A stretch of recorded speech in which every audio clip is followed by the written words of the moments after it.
ஆந்திராவில் ஒரு அதிர்ச்சிகரமான சம்பவம் நடந்திருக்கு. ஒரு 9 வயசு குழந்தைய 14-15 வயசு மதிக்கத்தக்க பசங்க 3 பேர் சேர்ந்து நாசம் பண்ணி அவங்க பெத்தவங்க துணையோட அந்த பாடியை ஒரு ஆத்துல டிஸ்போஸ் பண்ணியிருக்காங்க. போலீஸ் பிடிச்சி விசாரிச்சதுல அவங்க சொன்னது, நாங்க யூடியூப் வீடியோ பார்த்து பண்ண அப்படின்னு ஒரு ஷாக்கிங்கான விஷயத்த சொல்லியிருக்காங்க. கனடியன் யூனிவர்சிட்டி ரிசர்ச் படி ரொம்ப மொபைல் போன் யூஸ் பண்ற அந்த சிறு வயசு பசங்களுக்கு பாத்தீங்கன்னா மண்டேல டோபமின், செரட்டோனின் மாதிரியான அக்ரஷன், ஆங்ஸைட்டி எல்லாம் கண்ட்ரோல்ல வச்சிருக்கிற லிக்விட்லாம் சுத்தமா ட்ரெயின் ஆகுதுன்னு கண்டுபிடிச்சிருக்காங்க.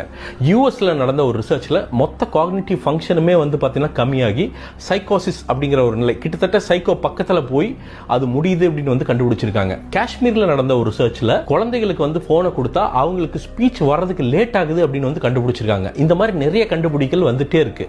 ஆனா நம்ம பெத்தவங்க குழந்தைகிட்ட இருந்து தப்பிச்சா போதுன்னு ஒரு மொபைல் போனை கையில கொடுத்துக்கிட்டு ஓடிடுறாங்க.